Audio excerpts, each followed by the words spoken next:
जता है, लेकिन वो लास्ट में कहते हैं आएगा मोदी ही।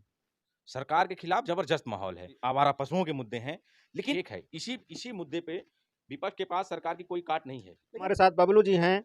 ये लगातार ग्राउंड रिपोर्टिंग कर रहे हैं। मैं आज इनसे जानना चाहूँगा कि इंडिया गठबंधन बनने के बाद विपक्ष की स्थिति क्या है? मजबूत हुई है या कमज़ोर हुई है? 2024 के चुनाव में क्या विपक्ष सत्ता पक्ष से उनकी कुर्सी छीन पाएगा? नरेंद्र मोदी से के अलावा भी कोई दूसरा प्रधानमंत्री हो पाएगा, या भारतीय जनता पार्टी के अंदर ही विरोध की जो कुछ लहरें उठ रही हैं वह उठ पाएँगी या नहीं उठ पाएँगी? मैं यही आज जानने का प्रयास बबलू जी से करूँगा। तो बबलू जी, आपका 2024 के चुनाव में क्या होने वाला है? आप इसके विषय में गहराई से बताइए। देखिए, जो मैं देख रहा हूँ, जो मैं ग्राउंड पे जहाँ तक अब मैं जहाँ-जहाँ मैं गया हूँ और मैंने जहाँ-जहाँ ग्राउंड पे रिपोर्टिंग की है, मेरी रिपोर्टिंग में ये आया है कि इस समय जैसे जब आप जहाँ एलीट क्लास के लोग हैं, जो फॉरवर्ड क्लास के जहाँ वोटर हैं, शहरों में जाएँगे, महानगरों में जाएँगे, वहाँ बीजेपी का ठीक-ठाक है। बीजेपी के प्रति लोग हाँ, कई चीज़ें हैं बेरोज़गारी, महँगाई, इस तरह के मुद्दे हैं लोगों के पास, लेकिन चुनाव में खत्म हो जाते हैं। ये उनके लिए फिर भी उनका ये होता है कि चीज़ों के कहने के बाद ये सरकार से नाराज़गी जताते हैं, लेकिन वो लास्ट में कहते हैं आएगा मोदी ही। उनका ये है कि और कोई ऑप्शन जिस तरह की लेकिन गाँव में इसके जो गाँव जहाँ जो दलित पिछड़े वर्ग के लोग वो हैं, गरीब हैं, किसान हैं, जहाँ निवास करते हैं गाँव में, जब आप गाँव में जाओगे तो वहाँ सरकार के खिलाफ एक ज़बरदस्त माहौल है। सरकार के खिलाफ ज़बरदस्त माहौल है। तमाम मुद्दे हैं, महँगाई है, बेरोज़गारी है, उसके साथ किसानों का जो मुद्दे हैं, किसानों के खाद के मुद्दे हैं, किसानों के जो है आप जो आवारा पशुओं के मुद्दे हैं, लेकिन इन पे ये मुद्दे 22 में भी थे, ये मुद्दे 2019 में भी थे।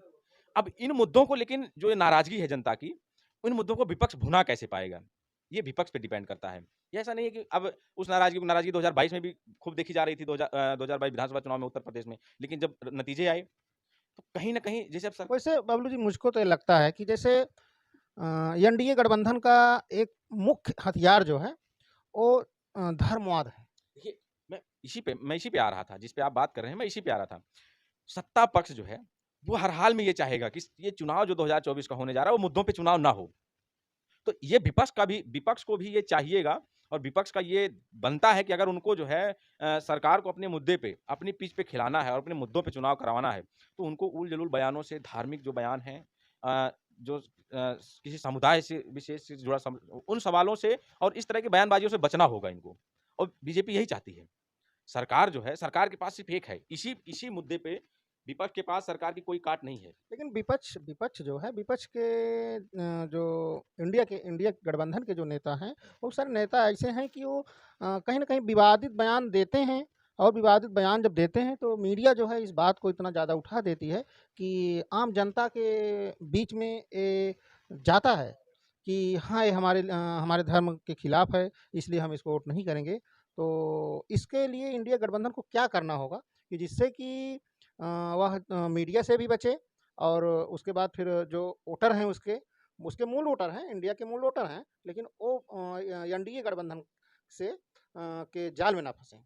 मैंने यही कहा ना कि ये जो इनका गठबंधन है, ये ऐसा गठबंधन नहीं है। इनका जो गठबंधन है, ये सभी पार्टियाँ अपनी वजूददार पार्टियाँ हैं, जो इनके गठबंधन में हैं। इंडिया गठबंधन में जितनी पार्टियाँ हैं, ममता टीएमसी की ले लीजिए, वो बंगाल में सरकार है, आरजेडी, जेडीयू की ले लीजिए। तो ये इनको बैठना पड़ेगा। ये ऐसा जो एनडीए गठबंधन में ऐसी पार्टियाँ नहीं है इनके साथ। एनडीए गठबंधन में जो है, वो छोटी पार्टियाँ हैं। संजय निषाद को जो फरमान जारी होगा एनडीए की तरफ से, वो उससे आगे नहीं करेंगे। उससे ज़्यादा एक शब्द नहीं बोलेंगे। अनुप्रिया पटेल पे जितना बोलेंगे उतना ही बोलेंगे। इस तरह की पार्टियाँ हैं, जिन पे कंट्रोल है। वो जिस मुद्दे पे कहेंगे उसी पे। लेकिन इस पे इनको बैठ के सहमति बनानी होगी कि आपको उल-जलूल बयानों से बचना